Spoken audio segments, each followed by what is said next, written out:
سورۃ الحجر آیت نمبر 6 وقالوا یا ایھا الذی نزل علیہ الذکر انک لمجنون اعوذ باللہ من الشیطان الرجیم بسم اللہ الرحمن الرحیم وقالوا یا ایھا الذی نزل علیہ الذکر انک لمجنون لو ما تأتینا بالملائکة إن كنت من الصادقین ما ننزل الملائکة إلا بالحق وما كانوا إذا منظرین إنا نحن نزلنا الذکر وإنا له لحافظون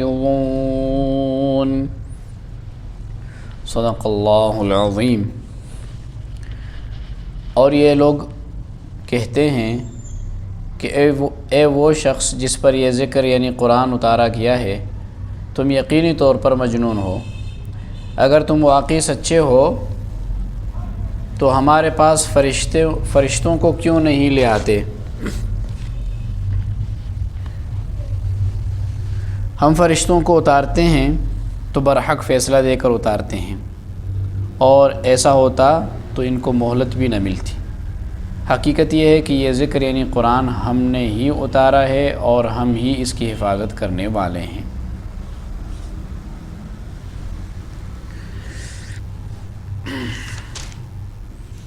ان آیتوں میں 3 باتیں بیان ہوئی ہیں۔ پہلی بات یہ کہ منکرین اسلام کی نبی صلی اللہ علیہ وسلم کی ذات والا صفات کی شان میں گستاخی، تمسخر اور استہزاء کا بیان۔ وہ لوگ خاکم بدہن آپ صلی اللہ علیہ وسلم کو دیوانہ کہتے تھے معاذ اللہ، اور کہتے تھے کہ اگر یہ سچا نبی ہے تو ہمارے پاس فرشتوں کو کیوں نہیں لاتا۔ سب سے پہلے منکرین اسلام کا یہ تمسخر ذکر کیا ہے۔ اور دوسری بات، آپ صلی اللہ علیہ وسلم دیوانے ہیں یا فرزانے۔ اس سے تعارض کیے بغیر فرشتوں کے اترنے کے سلسلے میں سنت الہی بیان کی ہے۔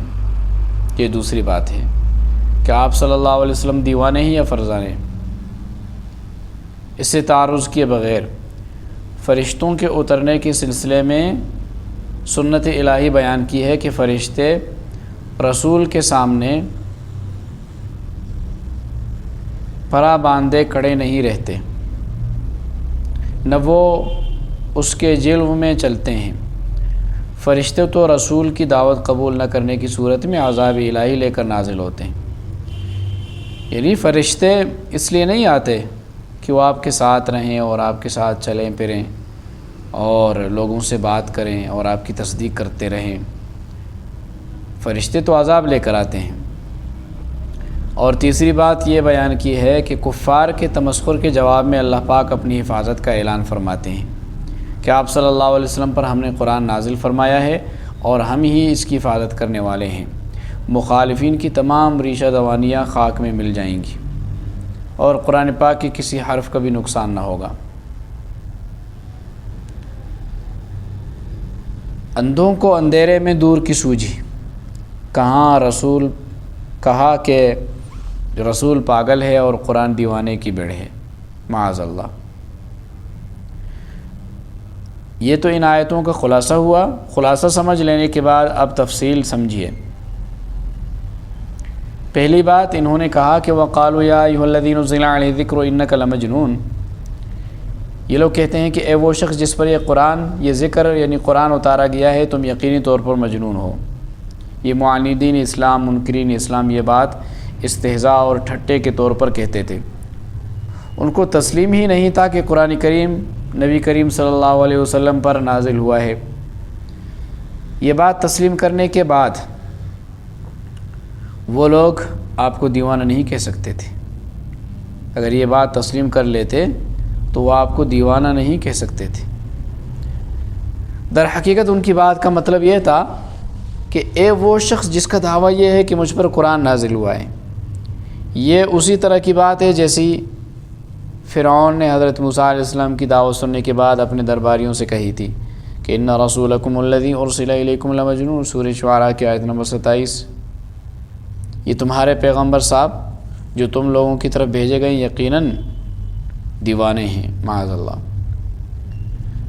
منکرین اسلام کے نزدیک آپ صلی اللہ علیہ وسلم کا دعوی نبوت ہی سب سے بڑی دیوانگی تھا۔ وہ کہتے تھے کہ یہ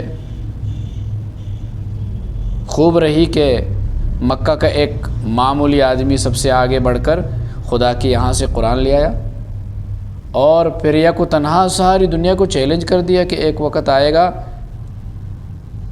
کہ جب منکرین حسرت سے کہیں گے کاش ہم مسلمان ہوتے۔ اس سورت کی شروع میں یہ آیت گزری کہ ربما یود الذین کفروا لو کانوا مسلمین۔ یہ کون سی عقل و ہوش کی باتیں ہیں؟ یہ منکرین اسلام کہا کرتے تھے، کھلی ہوئی دیوانگی ہے۔ وہ کہتے تھے کہ یہ کھلی ہوئی دیوانگی ہے، اور وہ جو قرآن پڑھ کر سناتا ہے وہ دیوانے کی بڑھ ہے، معاذ اللہ۔ اور دیوانوں کی باتوں کو بھلا کون یاد رکھتا ہے؟ اگر آپ واقعی نبی ہوتے تو فرشتے آپ کے ساتھ کیوں نہیں کر دیے جاتے؟ ہاں، اگر آپ واقعی نبی ہوتے تو فرشتے آپ کے ساتھ کیوں نہ اتارے جاتے، آپ کے ساتھ کیوں نہ کر دیے جاتے؟ ہر وقت کوڑا ہاتھ میں لیے رہتے اور لوگوں سے کہتے کہ مانو ان کی بات ورنہ بھی خدا کا عذاب برسا دیتے ہیں۔ کیونکہ دنیا کا معمولی بادشاہ بھی جب اپنا کوئی نمائندہ بھیجتا ہے تو اس کے ساتھ پولیس کی فورس ضرور بھیجتا ہے۔ یہ تو بڑی ہی عجیب بات ہے کہ کائنات کے مالک ایک شخص کو نبوت کا جلیل القدر منصب عطا فرمائے اور پھر یوں ہی اکیلا چھوڑ دیں کہ لوگوں کی گالیاں اور پتھر کھاتا پھرے۔ سورۃ الفرقان کی 7ویں آیت میں ان کا قول ہے لولا انزل الیہ ملک فیکون معہ نذیرا، کیوں نہ ان کے پاس کوئی فرشتہ بھیجا گیا جو ان کے ساتھ رہ کر نہ ماننے والوں کو دھمکاتا۔ یہ پہلی بات ہوئی۔ دوسری بات، فرشتے عذاب کا کوڑا لے کر آتے ہیں، رسولوں کے ساتھ نہیں رہتے۔ لَوْ مَا تَأْتِينَا بِالْمَلَائِكَةِ إِن كُنتَ مِنَ الصَّادِقِينَ۔ یہ تو پہلی بات ہوئی کہ اگر تم واقعی سچے ہو تو ہمارے پاس فرشتے کیوں نہیں لے آتے؟ مَا نُنَزِّلُ الْمَلَائِكَةَ إِلَّا بِالْحَقِّ وَمَا كَانُوا إِذًا مُنظَرِينَ۔ دوسری بات کا جواب دیا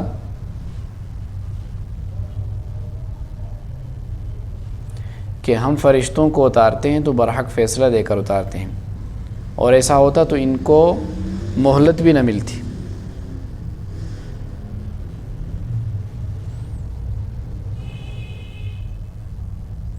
یعنی جب فرشتے اتار دیے جاتے اور پھر بھی یہ ایمان نہ لاتے تو پھر ان پر عذاب نازل کر دیا جاتا، انہیں کوئی مہلت نہ ملتی اور ان کا نام و نشان تک مٹ دیا جاتا، جبکہ اللہ کو منظور ہے کہ انہی کی نسلوں سے دین حق کی حفاظت اور سربلندی کا کام لیا جائے، اس لیے فرشتے نہیں اتارے جا رہے۔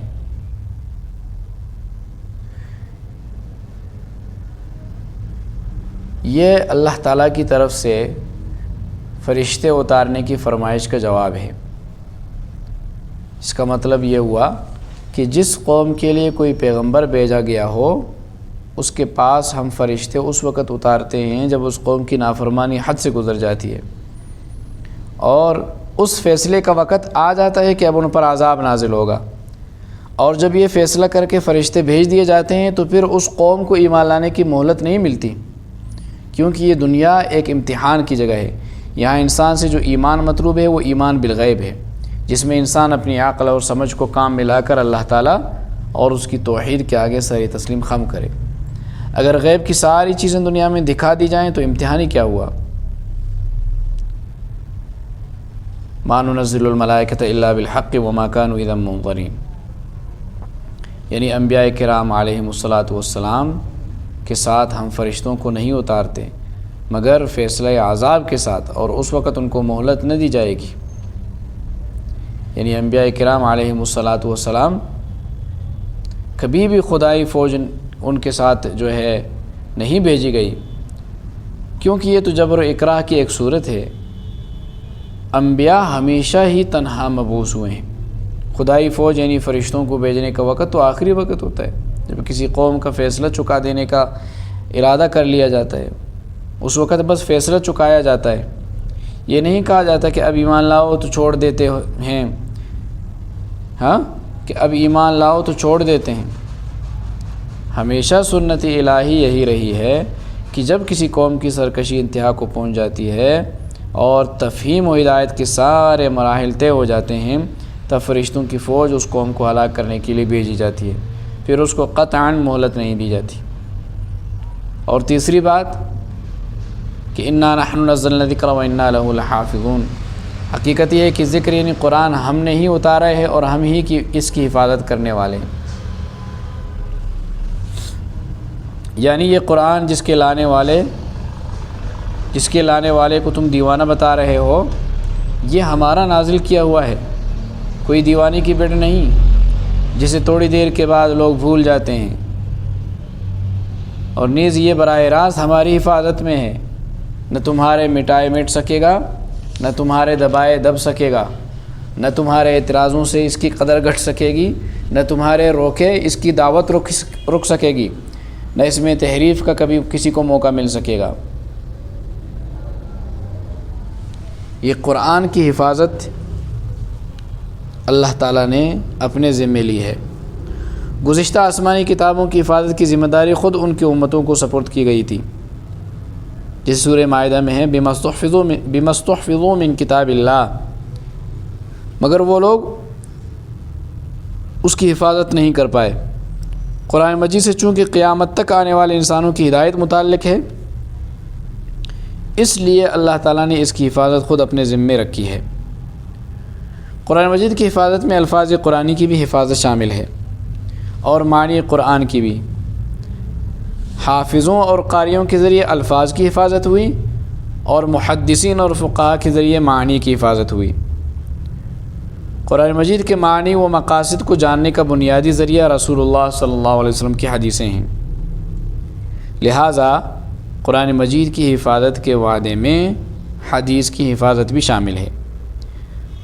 اگر کوئی شخص یہ کہے کہ قرآن مجید کے کچھ اجزاء ضائع کر دیے گئے تو یہ خود قرآن مجید کا انکار ہونے کی وجہ سے کفر ہے، اور اگر کوئی شخص پورے ذخیرے حدیث کو غیر محفوظ خیال کرتے ہوئے اس کی دلیل و حجت ہونے سے انکار کر دے تو یہ سخت گمراہی ہے۔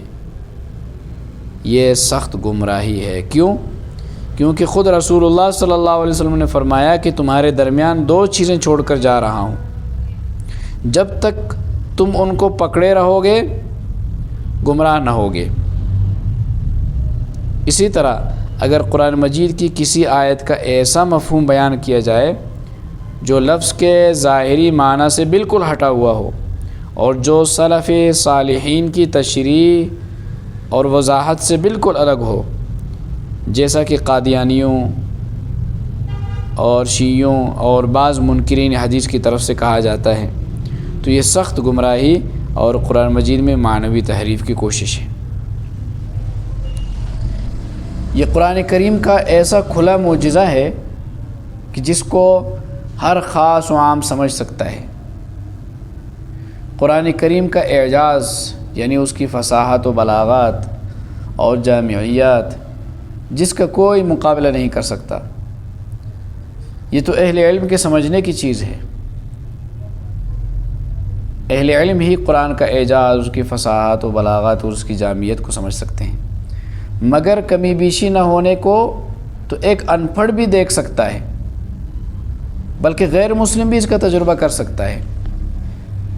چنانچہ عباسی خلیفہ مامون کے دربار کا واقعہ ہے کہ ان کے یہاں ایک علمی مباحثہ میں شرکت کے لیے ایک یہودی عالم آیا جو شکل و صورت سے ایک ممتاز آدمی معلوم ہوتا تھا، گفتگو بھی فصیح و بلیغ اور عاقلانہ تھی۔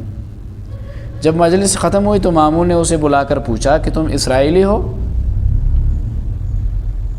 اس نے اقرار کیا، ہاں میں اسرائیلی ہوں۔ مامون نے کہا اگر تم مسلمان ہو جاؤ تو ہم تمہارے ساتھ بہت اچھا سلوک کریں گے۔ اس نے جواب دیا میں اپنے آباء و اجداد کی دین کو نہیں چھوڑتا۔ بات ختم ہو گئی۔ اور وہ شخص چلا گیا۔ 1 سال بعد یہی شخص مسلمان ہو کر دربار میں حاضر ہوا اور مجلس مذاکرہ میں فقہ اسلامی کے موضوع پر بہترین تقریر کی۔ مجلس ختم ہونے پر مامون نے اسے پوچھا کہ تم وہی شخص ہو جو گزشتہ سال آئے تھے؟ اس نے جواب دیا، جی ہاں، میں وہی شخص ہوں۔ مامون نے کہا کہ اس وقت تو تم نے اسلام قبول کرنے سے انکار کر دیا تھا، پھر اب مسلمان ہونے کا کیا سبب ہوا؟ اس نے بتایا کہ جب میں دربار سے لوٹا تو میں نے موجودہ مذاہب کی جانچ کرنے کا ارادہ کیا کہ میں دیکھوں کون سا مذہب صحیح ہے۔ چونکہ میں ایک خوش نویس آدمی ہوں، کاتب ہوں، اس لیے میں نے امتحان کرنے کے لیے تورات کے 3 نسخے کتابت کیے اور ان میں کئی جگہ اپنی طرف سے کمی بیشی کر دی۔ پھر وہ نسخے لے کر میں کنیسہ پہنچا، یہودیوں نے بڑی رغبت سے ان کو خرید لیا۔ پھر اسی طرح انجیل کے 3 نسخے کمی بیشی کے ساتھ کتابت کر کے نصارہ کے گرجا جا کر میں نے فروخت کر لیا۔ انہوں نے بھی بڑی قدر و منزلت کے ساتھ وہ نسخے مجھ سے خرید لیے۔ پھر یہی حرکت میں نے قرآن کے ساتھ بھی کی۔ قرآن کے بھی 3 نسخے نہایت عمدہ کتابت کیے جن میں اپنی طرف سے کمی بیشی کرتی۔ پھر جب ان کو لے کر میں فروخت کرنے نکلا تو جس مسلمان کے پاس بھی لے گیا پہلے اس نے دیکھا کہ صحیح بھی ہے یا نہیں، اور جب اس میں کمی بیشی نظر آئی تو مجھے واپس کر دیا، یہ ہم نہیں لیتے۔ کسی نے بھی اس کو نہ خریدا۔ اس تجربے سے میں نے یہ نتیجہ اخذ کیا کہ یہی کتاب محفوظ ہے اور اللہ تعالیٰ ہی اس کی حفاظت فرما رہے ہیں، اس لیے میں مسلمان ہو گیا۔ قرآن کریم اور دیگر کتب سماوی میں فرق ہے۔ قرآن کریم کی حفاظت کی ذمہ داری خود اللہ پاک جل جلالہ نے لی ہے اور دیگر کتب سماوی کی حفاظت کی ذمہ داری حاملین کتاب کو سونپی گئی تھی۔ بِوَاسْتُحْفِظُوا مِنْ کتاب اللہ وَكَانُوا عَلَيْهِ شُهَدَاءَ،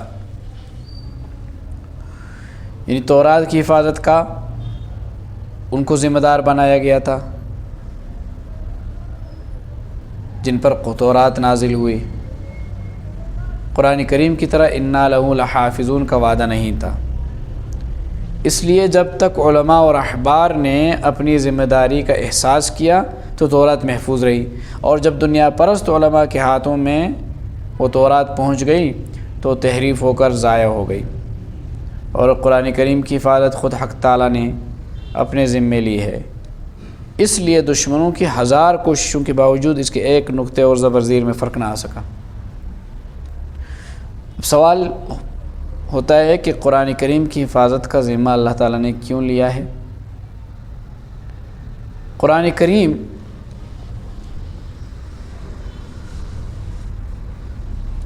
یہ کسی گروہ یا قوم کے لیے مخصوص نہیں اور نہ کسی خاص دور کے لیے ہے، بلکہ یہ قیامت تک تمام عالم انسانیت کی رہنمائی اور ہدایت کے لیے خدا کا آخری پیغام ہے۔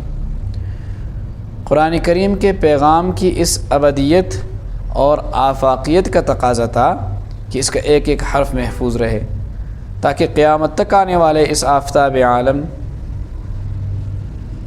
سے روشنی حاصل کرتے رہیں، اور کسی دور میں یہ خلا محسوس نہ کیا جائے کہ انسانیت کے لیے ہدایت خداوندی کیا ہے۔ اگر انسانیت کی نجات کا یہ آخری سفینہ بھی تحریف کے بھنور میں پھنس جاتا تو پھر وہ کون سا سفینہ ہوتا جو انسانیت کو ساحل مراد تک پہنچاتا۔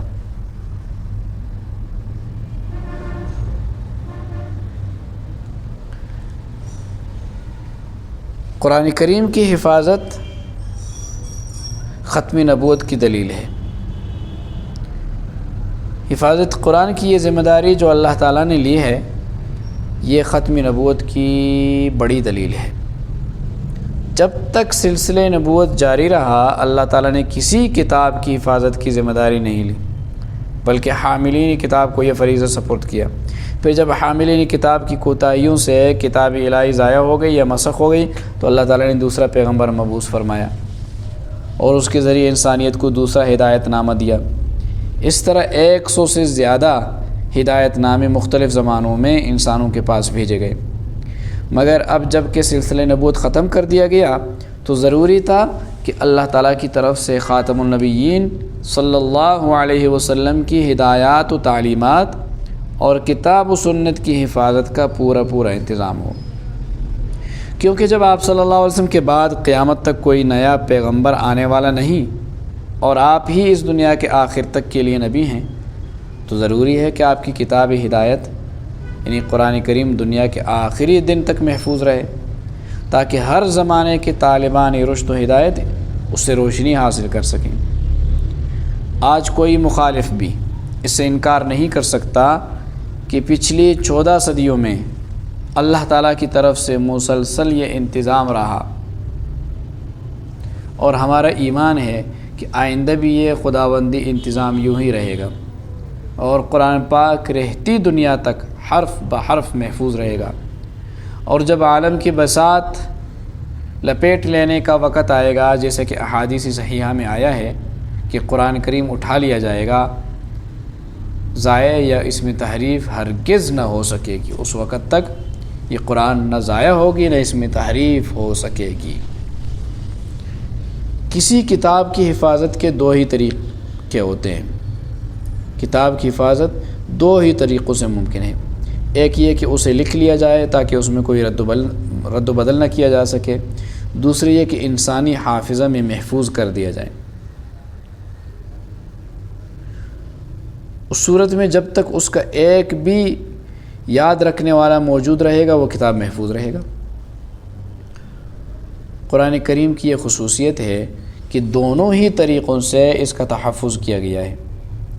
رسول اللہ صلی اللہ علیہ وسلم نزول وحی کے ساتھ ہی کاتبان وحی میں سے کسی کو بلا کر نازل شدہ آیات لکھوا لیا کرتے تھے، اور قرآن کریم کی یہ کتابت ایسی عام اور کھلی ہوئی بات تھی کہ کفار عرب بھی اسے جانتے تھے۔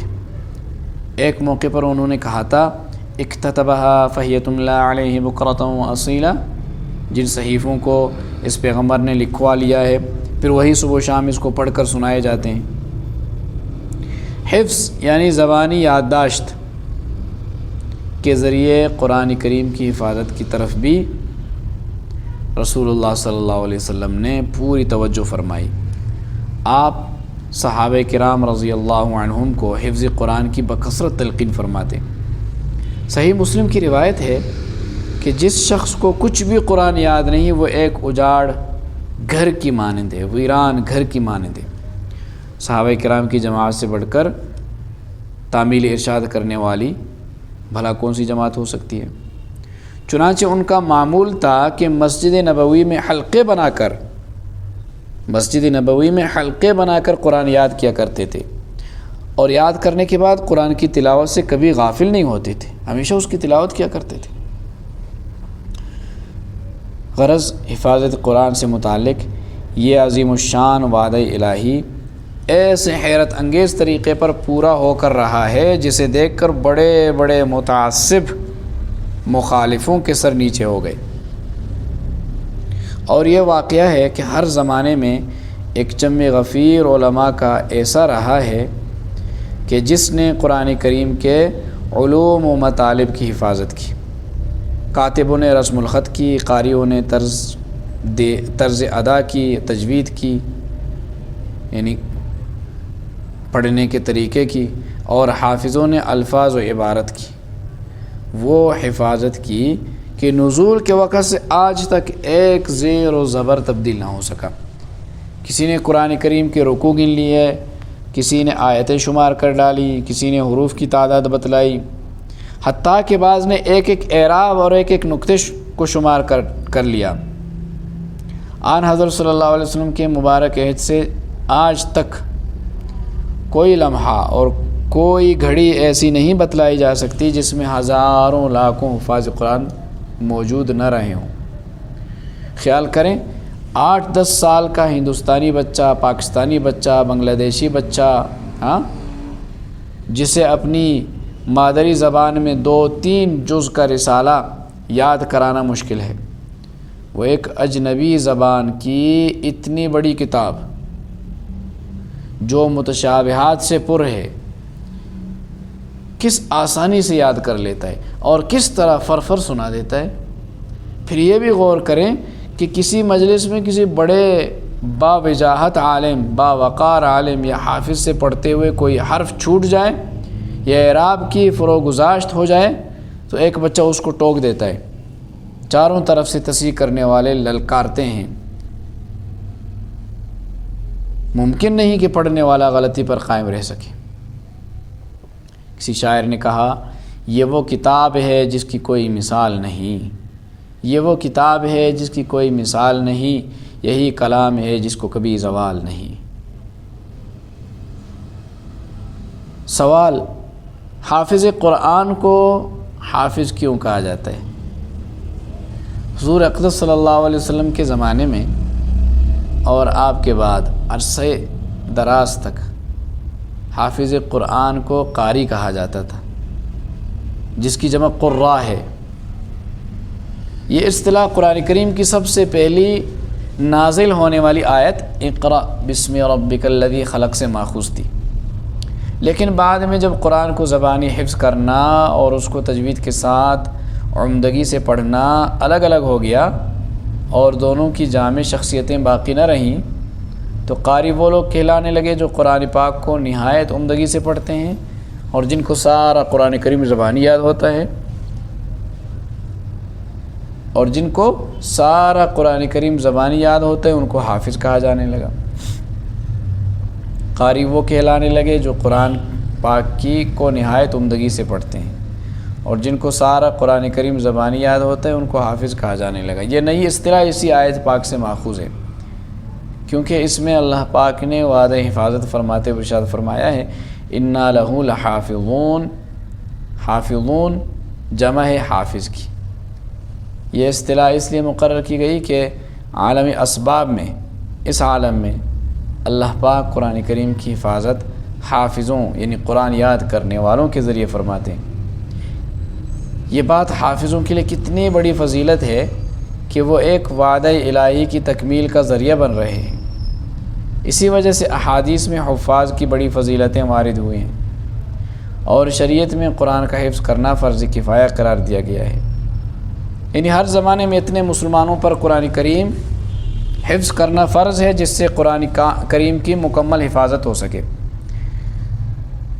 اور حافظون کو جمع لانے میں اسی طرف اشارہ ہے کہ ایک دو حافظ کافی نہیں بلکہ پوری جماعت حافظوں کی ضروری ہے۔ غرض یہ حافظوں کے لیے بہت بڑی فضیلت ہے، بڑی سعادت کی بات ہے کہ اللہ نے قرآن کریم کی حفاظت کے لیے ان کو چنا ہے، اور ان کے ذریعے اللہ تعالیٰ قرآن کریم کی حفاظت کے وعدے کی تکمیل کر فرماتے ہیں۔ قرآن پاک کا صرف ترجمہ شائع کرنا یہ جائز ہے یا ناجائز ہے؟ یہ ایک اہم مسئلہ ہے، اس کو بھی سمجھ لینا چاہیے۔ یہاں تمام اہل علم اس پر متفق ہیں، قرآن نہ صرف الفاظ کا نام ہے اور نہ صرف معنی کا، بلکہ الفاظ اور معنی دونوں کے مجموعے کو قرآن کہا جاتا ہے۔ اسی وجہ سے کسی بھی زبان، اردو، انگریزی، کسی بھی زبان میں قرآن پاک کا صرف ترجمہ شائع کرنا جائز نہیں، نہ اس کو قرآن کا نام دینا جائز ہے۔ قرآن کریم کی حفاظت کا تقاضا بھی یہی ہے کہ صرف ترجمہ ہرگز شائع نہ کیا جائے۔ ترجمہ شائع کر کے اس کو اردو قرآن، انگریزی قرآن، پشتو قرآن، بلوچی قرآن کہنا جائز نہیں ہے۔ الفاظ کے ساتھ پھر ترجمہ ہو۔ قرآن کریم اپنے اس دعوے میں بالکل منفرد ہے کہ لفظ بلفظ کلام الہی ہے۔ آج روئی زمین پر کوئی بھی دوسری کتاب یہ دعویٰ نہیں کر سکتی۔ یہ آج کا درس ہوا۔ اب جو آیتیں پڑھی گئی تھی ان کا لفظی ترجمہ، وقالو، اور ان لوگوں نے کہا، یا ایو، اے وہ شخص، الذی، اے وہ شخص، نزل، اتارا گیا، علیہ، اس پر، الذکر، قرآن، انکا، واقعی تم، لمجنون، مجنون ہو، لو ما، کیوں نہیں، تأتینا، لے آتے ہمارے پاس، بالملائکۃ، فرشتوں کو، ان کنتا، اگر ہو تم، من الصادقین، سچوں میں سے، ما نہیں ننزل اتارتے ہم الملائکۃ فرشتوں کو الا مگر بالحق فیصلہ عذاب کے ساتھ، وما کانوا اور نہیں ہوں گے وہ اذن اس وقت منظرین مہلت دیے ہوئے۔ انا نحن بے شک ہم نے ہی نزلنا نازل کیا ہے الذکر قرآن، و انا اور یقیناً ہم لہو اس کے لحافظون محافظ یعنی نگہبان ہیں۔ اللہ مجھے اور آپ کو سمجھنے اور عمل کرنے کی توفیق عطا فرمائے۔ وآخر دعوانا ان الحمد للہ رب العالمین۔